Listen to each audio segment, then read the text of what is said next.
Purvanchal university ఇది కేవలం university కాదు, మీ సక్సెస్ స్టోరీకి చిరునామా.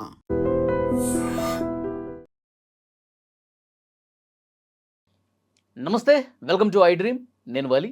ప్రస్తుతం స్టూడియోలో ఉన్నారు అనలిస్ట్ మందడి కృష్ణారెడ్డి గారు. మాట్లాడదాం. సార్ నమస్కారం. నమస్తే అండి. కృష్ణారెడ్డి గారు, ఇప్పుడు కొత్తగా H1B అబ్యూజ్ యాక్ట్ 2026 ఇది వస్తూ ఉంది. అంటే దీనివల్ల భారతీయులకి ఏమన్నా ఇబ్బంది ఉంటుందా? ఏమంటారు? ట్రంప్ రెండోసారి అధికారంలోకి వచ్చిన తర్వాత తను ఎలక్షన్లో వాగ్దానం చేసిన ప్రకారంగా అమెరికన్స్ ఫస్టు అనే నినాదానికి ప్రిఫరెన్స్ ఎక్కువ ఇచ్చాడు. అమెరికన్స్కు ఉద్యోగాలు రావడం లేదు. చాలామంది నిరుద్యోగులుగా మారిపోయారు. ఆ నిరుద్యోగుల్లో కొంతమంది దొంగలుగా, కొంతమంది బెగ్గర్స్గా మారిపోయే పరిస్థితి ఏర్పడింది. దానికి ముఖ్యమైన కారణం ఏంటంటే, ఇతర దేశాల నుంచి వలసవాదులు ఎక్కువ మంది అమెరికాలో ప్రవేశించి అమెరికన్స్ యొక్క అవకాశాలను కొల్లగొట్టారు, వాళ్ళు దోచుకున్నారు అనేటువంటి భావన ప్రజల్లోకి వెళ్ళింది. ఆ ప్రజల్లోకి వెళ్ళేటట్టుగా ట్రంప్ పార్టీ ఎక్కువ ప్రయత్నాలు చేసింది. దానికి విరుగుడుగా మమ్మల్ని గెలిపించండి, మేము వలసవాదుల్ని ఈ దేశం నుంచి పంపించేస్తాం, మీకు అవకాశాలు మ్యాక్సిమం వచ్చేట్టుగా చేస్తాం, నిరుద్యోగ సమస్యను రూపుమాపే ప్రయత్నం చేస్తాం మేము అని అనేక రకాల వాగ్దానాలు చేసింది. ఆ వాగ్దానాలు నిలబెట్టుకోవడానికి అనుగుణంగా చాలా ప్రయత్నాలు చేశారు. మనం చూసాం. వలసవాదులు ఎవరెవరైతే వచ్చారో, అంటే ఒక భారతీయులనే కాదు, చైనా నుంచి వచ్చినా మిగతా అన్ని దేశాల నుంచి వచ్చిన వాళ్ళని కూడా పెడరెక్కలు విడదీసి కట్టేసేసి తీసుకొచ్చి ఆ దేశాల్లో పడేసిపోయినటువంటి సంఘటనలు ఉన్నాయి. ఎయిర్పోర్ట్లో అలాంటి దృశ్యాలు చూసాం మనం. 35 సంవత్సరాలు, 35-40 సంవత్సరాల నుంచి స్థిరపడ్డటువంటి విదేశాలకు సంబంధించిన వ్యక్తులు వలసవాదుల్ని ఏదో ఒక చిన్న కారణం చూపించేసి వాళ్ళ వీసాలు రద్దు చేసి, వాళ్ళ సిటిజన్షిప్ రద్దు చేసి, వాళ్ళ గ్రీన్ కార్డులు రద్దు చేసేసి ఆ దేశం నుంచి పంపించిన సంఘటనలు కోకొల్లలు కొన్నాయి. ఏకైక లక్ష్యం ఏంటంటే, తను ఒకటే అనుకుంటున్నాడు. ట్రంప్ ఆలోచన ఏంటంటే, ఈ దేశానికి లాభం చేకూర్చేవాడే కావాలి మాకు. ఈ దేశం నుంచి డబ్బులు పట్టుకుపోయేవాడు కానీ, ఈ దేశ సంపద తీసుకెళ్లేవాడు కానీ మాకొద్దు. వాడి దేశం నుంచి మా దేశం తీసుకొచ్చి పెట్టేవాడు కావాలి. లేదా వాడి బుర్రతోటి మా కోట్లు గడించి పెట్టేవాడు కావాలి. మా దేశ సంపదను పెంచేవాడు కావాలి. దానికి గాను అతనికి ఇచ్చేటువంటి డబ్బు ఏదైతుందో ఆ డబ్బును కూడా ఇక్కడే పెట్టుబడి పెట్టాలి, ఇక్కడే వాడు స్థిర నివాసం ఏర్పరచుకోవాలి, ఇక్కడే బతకాలి తప్ప ఇక్కడి నుంచి రూపాయి ఏ దేశానికి పంపించకూడదు. ఉద్యోగ అవకాశాలు, ఉపాధి అవకాశాలు మా వాళ్ళకి ఎక్కువ కల్పించేట్టు ప్రయత్నం చేయాలి. మాకు అలాంటి వలసవాదులు కావాలి. కానీ మన భారతదేశం నుంచి వెళ్ళే వాళ్ళు ఉదాహరణకు తీసుకుందాం. 54 లక్షల మంది సుమారుగా అమెరికాకు వెళ్ళారు ఇప్పటిదాకా. వీళ్ళల్లో అత్యధికులు ఎవరంటే మిడిల్ క్లాస్ పీపుల్. ఆ వెళ్ళడానికి కావాల్సిన టికెట్ డబ్బులు ఏదో అడ్జస్ట్ చేసుకొని, బ్యాంకు అకౌంట్ లాంటివి చూపించాలంటే ఎవడి అకౌంట్ నుంచో డబ్బులు వేయించుకొని, అన్ని ఫేక్ డాక్యుమెంట్స్ క్రియేట్ చేసుకొని వీసా పొంది అమెరికాకు వెళ్ళిపోయి అక్కడ స్కూల్లో, కాలేజీల్లో చేరి పార్ట్ టైం జాబ్స్ చేసుకుంటూ, లెక్క ప్రకారంగా స్టూడెంట్ వీసా మీద వెళ్ళిన వాడు ఎవడైనా సరే ఓన్లీ ఆ కాలేజీ ప్రిమిసెస్లలో ఉండేటువంటి ఉద్యోగాలు మాత్రమే చేయాలి తప్ప out side the college premises ఒక ఉద్యోగం కూడా చేయడానికి వీల్లేదు. కానీ ఏ హోటల్ వెతికినా మనవాళ్ళే దొరుకుతారు, ఏ పెట్రోల్ బంక్ వెతికినా మనవాళ్ళే దొరుకుతారు, ఏ డెలివరీ బాయ్ అయినా మనవాడే ఉంటాడు. సో ఇలాంటి పార్ట్ టైం జాబ్ చేస్తారు. అది కూడా 8 గంటల కన్నా మించి చేయడానికి వీల్లేదు. కానీ 12 గంటలు, 14 గంటలు కూడా పనిచేయడానికి మన వాళ్ళు సిద్ధపడ్డారు. 2-3 జాబులు కూడా ఒకే రోజులో చేసేందుకు కూడా సిద్ధపడ్డారు. అన్ని వైలేషన్స్ మొత్తం టోటల్గా అన్ని రూల్స్ అన్ని వైలేట్ చేసే పరిస్థితి మన దగ్గర ఉన్నది. ఏ రకంగానే సరే డబ్బు సంపాదించాలి, వీలైతే అక్కడ ఖర్చులకి ఉంచుకోవాలి, ఇంకా కొన్ని వీలైతే మళ్ళీ దేశానికి కూడా పంపించాలనే ప్రయత్నం చేసిన వాళ్ళే. కాబట్టి తప్పుడు పనులు చేసినటువంటి ప్రతి ఒక్కరిని, తప్పుడు వీసాలు క్రియేట్ చేసుకొని ఫేక్ డాక్యుమెంట్స్ క్రియేట్ చేసుకొచ్చిన వాళ్ళు కానీ, ఇక్కడికి వచ్చి మళ్ళీ ఫేక్ వర్కులు చేస్తున్నట్టు వాళ్ళు అవుతున్నారు, నిబంధనలు పాటించిన వాళ్ళు కానీ, ప్రతి ఒక్కరిని ఏరిపారేయాలనేది లక్ష్యంగా పెట్టుకున్నారు. తర్వాత H1B వీసాలు. H1B వీసా అనేది ఏమిటి అసలు వాస్తవంగా అంటే, ఒక్క అమెరికాలో ఉండేటువంటి కంపెనీ తనకు ఉద్యోగులు కావాల్సి వచ్చినప్పుడు ఆ ఉద్యోగంలోకి అమెరికాలో ఉండేటువంటి పౌరులకు ఆసక్తి లేదు, అర్హత లేదు, అర్హతన ఉండకూడదు, ఆసక్తన ఉండకూడదు, అలాంటప్పుడు దాన్ని ఇతర దేశాలకు ఇవ్వడానికి అవకాశం ఉంటుంది. ఫస్ట్ ఆఫ్ ఆల్ ఆ ఉద్యోగం ఇవ్వడానికి ఏం చేయాలంటే ముందర ఆసక్తి లేని విషయాన్ని క్రియేట్ చేయాలి, అర్హత లేని విషయాన్ని క్రియేట్ చేయాలి, రెండు ఏదో ఒకటి క్రియేట్ చేయాలి. చేయడానికి వీళ్ళు చేసినటువంటి పని ఏంటంటే ముఖ్యంగా తక్కువ సాలరీ పెట్టడం. అమెరికన్లో ఎవరికైనా ఉద్యోగం ఇవ్వాలంటే ఖచ్చితంగా వాళ్ళకి 4 to 5 times ఎక్కువ రేట్లు ఇవ్వాలి. ఇక్కడ $100 ఇస్తే అక్కడ $500 ఇవ్వాలి. అంటే అది నియమం. ఎవరైనా సరే అమెరికన్ సిటిజన్కి ఉద్యోగం ఆఫర్ చేస్తే ఈ స్టాండర్డ్లో ఉండేటువంటి జీతం ఖచ్చితంగా ఇవ్వాల్సిందే తప్ప అంతకన్నా తక్కువ ఇవ్వడానికి వీల్లేదు.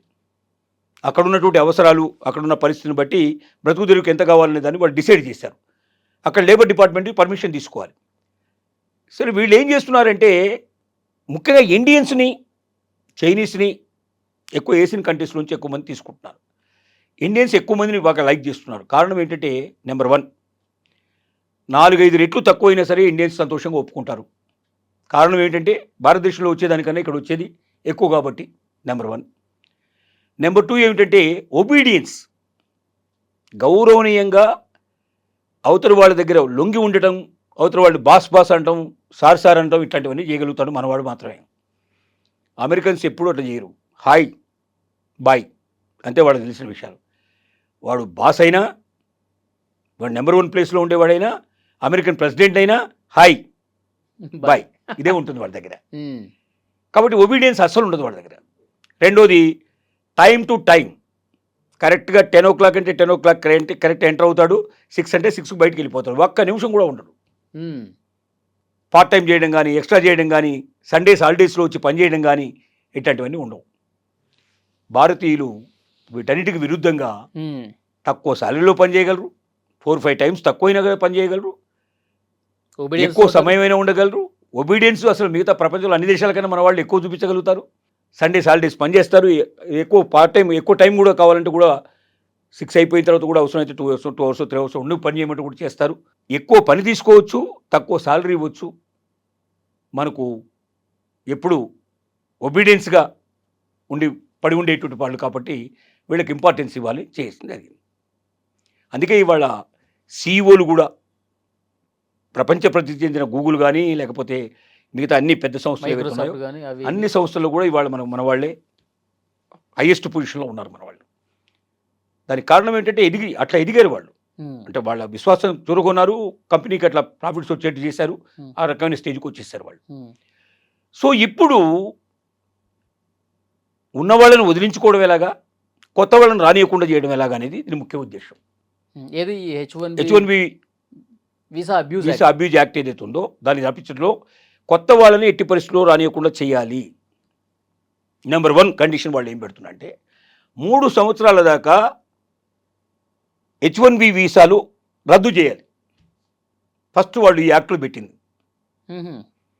ఇంకా 3 సంవత్సరాల దాకా H1B వీసాలు ఉండవు. ఓకే, వీసాలు ఎవరు ఇంకా 3 సంవత్సరాల తర్వాత కూడా అవసరమైతే అప్పుడు నిర్ణయిస్తారు. అసలు మొత్తం H1B వీసాలు లేకుండా చేస్తే బాగుండదు వాళ్ళ ఉద్దేశం. ఇప్పుడు అప్లికేషన్ పెట్టుకున్న వాళ్ళకి ఇంకా 3 సంవత్సరాలు ఇంకా ఏముండదు, ఇక అవకాశం ఉండదు ఇక. ఓకే. నెంబర్ 2 ఏమిటంటే అది హైయెస్ట్ శాలరీ పే చేయాలి. $2 lakhs per annum compulsory pay చేయాలి. $2 లక్షల అంటే సుమారుగా 1,85,00,000 1,90,00,000 సంవత్సరానికి. ఆ ఉద్యోగాలు అది మాత్రమే H1B వీసాలో ఉండాలి.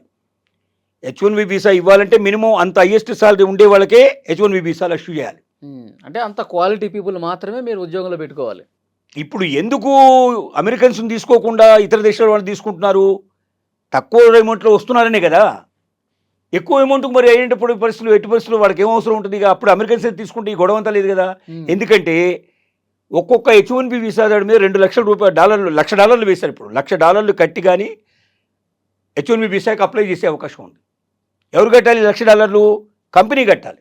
అంటే సెలెక్ట్ చేసుకుంటారు వాళ్ళు, పలాని వాడిని ఇంటర్వ్యూ పిలుస్తున్నారు, అతనికి H1B వీసా ఇవ్వాలంటే $1,00,000 పే చేసి నువ్వు అతను పిలుచుకో కండిషన్ పెట్టారు.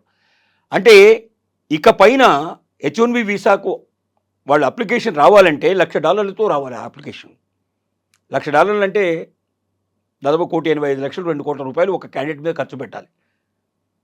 దానికన్నా అమెరికన్ తీసుకుంటే ఈ బాధలు లేవుగా. ఎందుకంటే శాలరీ అది ఈక్వల్గా ఇవ్వాల్సిందే.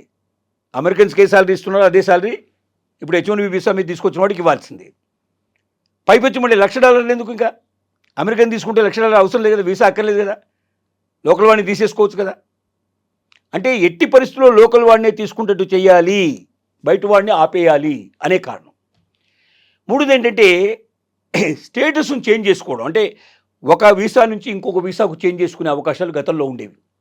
H1B వీసా మీద వెళ్ళాడు, 3 ఏళ్ళు పనిచేశాడు, తర్వాత ఇంకొక వేరే ఆపర్చునిటీస్ వచ్చాయి H1B వీసా లేకుండా, అప్పుడు వేరే వీసాల కింద చేంజ్ చేసుకోవడానికి అవకాశాలు ఇంతకుముందు ఉండేవి.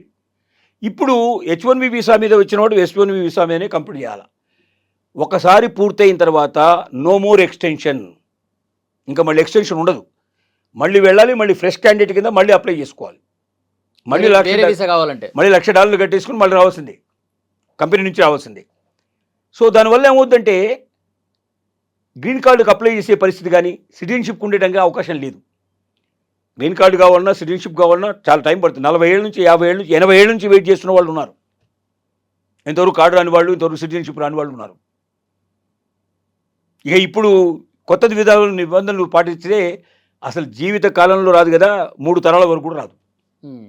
సరే, ఇక్కడ ఇప్పుడు ట్రంప్ వచ్చాడు కాబట్టి అమెరికన్స్కి పెద్దపీట వేస్తాను, అమెరికాకి ఎవరైతే సంపద క్రియేట్ చేస్తారో వాళ్ళు మాత్రమే తీసుకుంటాను, ఆయన ఉద్దేశం ప్రకారం నిబంధనలు తీసుకొచ్చాడు. ట్రంప్ పోయాడు అనుకోండి, ఆయన నెక్స్ట్ టైం ఉండదు, నెక్స్ట్ టర్ము, అప్పుడు ఇంకొకళ్ళు వస్తారు, అప్పుడు ఇంకొకళ్ళ నిబంధనలు, పాత నిబంధనలు తీసుకొచ్చే అవకాశం ఉందా? కానీ ప్రజల మనసుల్లో బాగా చొచ్చుకుపోయిన తర్వాత ఏమని, మనకు ఉద్యోగాలు, మన ఉద్యోగాలన్నీ కూడా వలసవాదులు మొత్తం ఎత్తుకెళ్ళిపోతున్నారు, మనకు ఉద్యోగాలు రాకుండా చేస్తున్నారు, మనకు ఉపాధి రాకుండా చేస్తున్నారు, మనకు అవకాశాలు మొత్తం దోచుకుంటున్నారు వాళ్ళు అనేటువంటి మనసులో ముద్ర బలంగా పడ్డాక కొత్తగా ఏ ప్రెసిడెంట్ వచ్చినా వాడికి ముందు ఈ కండిషన్స్ పెడితేనే కానీ వాడిని ఎలక్ట్ చేసుకునేట్టు పరిస్థితులు లేనట్టు సిచ్యువేషన్స్ వచ్చేస్తున్నాయి ఇప్పుడు. ఓకే, సో అన్ని పార్టీలు తప్పక అమలు చేయాల్సినటువంటి పరిస్థితి తీసుకొచ్చారు. కాబట్టి భవిష్యత్తు లోపల ట్రంప్ రేపు పొద్దున్న నెక్స్ట్ ఎలక్షన్లో గెలవకపోవచ్చు. ఇప్పుడే చాలా అతనికి వ్యతిరేకత చాలా వచ్చింది. 68% పీపుల్ ఇప్పుడు దాదాపు వ్యతిరేకంగా ఉన్నారని తెలుస్తోంది. నెక్స్ట్ టర్మ్ ఉండదులేండి, నో కింగ్స్ అని చెప్పి ఎక్కడ చూస్తే అక్కడ కష్టమేనట. అది నెక్స్ట్ టైం కష్టం. ఈ యుద్ధంతో మరింత బలహీనపడ్డాడు ఇప్పుడు పరిస్థితి, సిచ్యువేషన్స్. కాబట్టి నెక్స్ట్ టైం రాకపోవచ్చు. కానీ ట్రంప్ వారసుడు ఎవరైతే వస్తారో వచ్చేవాడు కూడా ఈ విధానాలను నేను పాటిస్తానని చెబితేనే తప్ప వాడు గెలవగలిగే పరిస్థితులు ఉండకపోవచ్చు అనేది చాలామంది అమెరికన్స్ యొక్క అభిప్రాయం, నిపుణుల యొక్క అభిప్రాయం కూడా ప్రపంచవ్యాప్తంగా వినబడుతుంది. ఏది ఏమైనప్పటికీ H1B వీసా అబ్యూజ్ యాక్ట్ అనేది పాస్ అయితే మాత్రం, ఇప్పుడు పార్లమెంట్లో ప్రవేశపెట్టారు దానికి ఏదో టైం ఇస్తారు, డేట్ ఇచ్చారు, ఆ డేట్ నాడు ఎలక్షన్స్ జరుగుతాయి. ఆ ఎలక్షన్లో ఒకవేళ విన్ అయితే మాత్రం టోటల్గా ఇండియన్స్ చాపదుట్టుకుని వెనక్కి రావడమే జరుగుతుంది. ఎందుకంటే మళ్ళీ కొత్త నో మోర్ ఎక్స్టెన్షన్ కదా. H1B వీసా అయిపోగానే ఇంకా వేరే దాంట్లో ఇదేంట్లో పడి దాంట్లోకి ఇంత ముందు పోయేవాడు, అట్లా పోవడానికి అవకాశం లేదు. ఇండియాకి వచ్చేసేయాల్సిందే. ఎన్ని సంవత్సరాలు ఇస్తారు సార్ ఇప్పుడు? ఎన్ని సంవత్సరాలు అక్కడ ఉండడానికి H1B వీసా? అంటే 3 ఏళ్ళు 5 ఏళ్ళు అట్లా కొంత కరెక్ట్ పీరియడ్ అని ఇట్లా ఉండదు. వాళ్ళు ఆ ఉద్యోగానికి కొంత పరిమితి ముందు తీసుకుంటారు, పర్మిషన్. ఆ పర్మిషన్ తీసుకున్నప్పుడు వాళ్ళు కొంత లైసెన్సులు పే చేయడం అట్లాంటివన్నీ కొన్ని ఉంటాయి. సహజంగా 3 years మినిమం ఉంటుంది, మ్యాక్సిమం 5 years 10 years దాకా కూడా పోయినట్టు కేసులు ఉన్నాయి. అంటే మళ్ళీ రెన్యువల్ చేసుకునేట్టు అవకాశాలు ఉండేవి ఇంతకుముందు. ఇప్పుడు రెన్యువల్ ఛాన్స్ లేదు, ఓన్లీ 3 years కనే ఇచ్చారనుకోండి. ఏ H1B వీసా అయినా 3 ఏళ్ళకి ఇవ్వాలని కండిషన్ పెడతారు. ఇప్పుడు 3 ఏళ్ల తర్వాత ఎక్స్టెన్షన్ ఉండదు, ఇక మళ్ళీ వెనక్కి రావాల్సిందే, మళ్ళీ కొత్తగా ఫ్రెష్గా అప్లై చేసుకోవాల్సిందే. మళ్ళీ అక్కడ ఫ్యామిలీలతో ఉన్నవాళ్ళు, పిల్లలతో ఉన్నవాళ్ళు అంత ఇబ్బంది కదా సార్. అసలు ఇప్పుడు కుటుంబాలు విచ్ఛిన్నమయ్యే పరిస్థితి ఏర్పడుతుంది. రెండోది, ఇప్పుడు బర్త్ రైట్ షిప్ ఏదైతే ఉందో, అంటే అమెరికాలో పుట్టిన పిల్లవాడు అమెరికనే అనే నినాదంతో ఇప్పటిదాకా నడుస్తుంది. ఇప్పుడు ఏం చేశాడు, తల్లిదండ్రి ఇద్దరు కూడా సిటిజన్షిప్ ఉంటేనే కానీ ఆ పిల్లాడు బర్త్ రైట్ వస్తుంది. తల్లికో తండ్రికో సిటిజన్షిప్ ఉండి కూడా ఇంకొకరికి లేకపోతే బర్త్ రైట్ షిప్ ఉండదు. అంటే తల్లిదండ్రి అక్కడ ఇద్దరు ఉంటారు, ఉద్యోగాలు చేస్తుంటారు, కానీ పిల్లాడిని మాత్రం ఇండియాకు పంపించేస్తారు. ఇప్పుడు అలాంటి పరిస్థితులు ఏర్పడుతున్నాయి. సిటిజన్షిప్ రావాలంటే ఏంటి, ఎంత కష్టపడాలి? సిటిజన్షిప్ రావడానికి చాలా ఏళ్ళు పడుతుంది. ఇప్పుడున్న ప్రకారంగా 40 ఏళ్ళు పడుతుంది. 40 ఏళ్ళు కూడా గ్యారంటీ వస్తుందని నమ్మకం లేదు.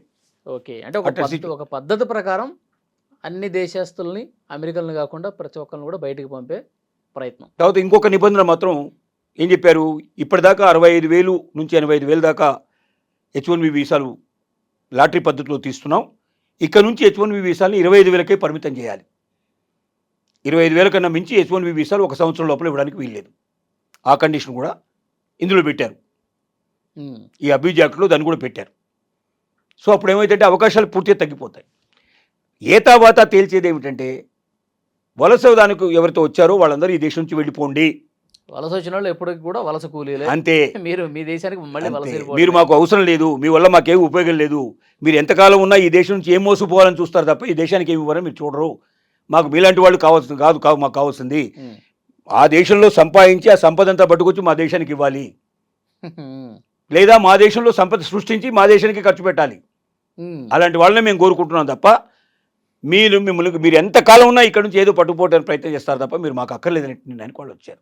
అంటే దీన్ని బట్టి సార్ భారతీయులందరూ కూడా మాతృభూమిని ప్రేమించడం నేర్చుకోండి. నేర్చుకోవడమే కాదు, అసలు ఇక్కడ ఉన్న అవకాశాలు ఇప్పుడు ప్రపంచంలో ఎక్కడ లేవు. అవును. ప్రపంచ కంపెనీలన్నీ ఇప్పుడు ఇండియాకి వచ్చేస్తున్నాయి. అవును. కాబట్టి మీరు ఎక్కడో పోయి మీరు వెతుకొని కూర్చోవాల్సిన అవసరం ఉంది. మీ దగ్గర టాలెంట్ ఉంటే, మీ దగ్గర కెపాసిటీ ఉంటే ఇక్కడే మీకు అక్కడ ఎంతైతే సంపాదించగలుగుతున్నారో అంతకు మించి సంపాదించగలిగే అవకాశాలు ఇప్పుడు ఇండియాలో ఉన్నాయి. ఎస్. కాబట్టి దీన్ని దృష్టిలో పెట్టుకోండి. గత ప్రభుత్వం కాదు ఇది, గత భారతదేశం కాదు ఇది. ఇప్పుడు భారతదేశం మారింది. భారతదేశంలో కూడా అవకాశాలు మ్యాక్సిమం పెరిగిపోయాయి. ఇంత హీనంగా చూసే ఒక దేశం లోపల అసలు దీనికి ఇదే కాదు, వీళ్ళ మీద దాడి, ఇండియన్స్ మీద ఎట్లాంటి దాడి చేస్తున్నారంటే ఎక్కడైనా వాళ్ళకు రోజు ఆన్లైన్లో పంపించేటువంటి వాట్సాప్లో కానీ మిగతా వాటిల్లో కానీ వీళ్ళని తిట్టుకుంటూ వీళ్ళని విపరీతంగా అబ్యూజ్ చేసుకుంటూ మెసేజ్లు పంపిస్తున్నారు. ఎక్కడికైనా పోయినా కూడా ఇండియన్ అని చెప్పి చాలా లేకిగా ప్రవర్తిస్తున్నారు, చాలా అసహ్యంగా చూస్తున్నారు, సెకండ్ గ్రేడ్ సిటిజన్ లాగా చూస్తున్నారు. అవును. ఇలాంటి పరిస్థితుల్లో వీలైనంత తొందరగా అవకాశం ఉన్నవాళ్ళు, బ్రతకగలిగే అవకాశం ఉన్నవాళ్ళు, ఛాన్సెస్ ఉన్నవాళ్ళు రావాలి. ఆల్రెడీ 40% పీపుల్ సిద్ధమవుతున్నట్టుగా, మొత్తం వెనక్కి వచ్చేందుకు సిద్ధపడుతున్నట్టుగా ఈ మధ్య చేసినటువంటి ఒక సర్వేలో తేలింది. ఎస్. సో అలాంటి పరిస్థితులు కూడా భవిష్యత్తులో ఉత్పన్నం కావచ్చు. చాలా బాగా వివరించారు sir. Thank you very much. Thank you.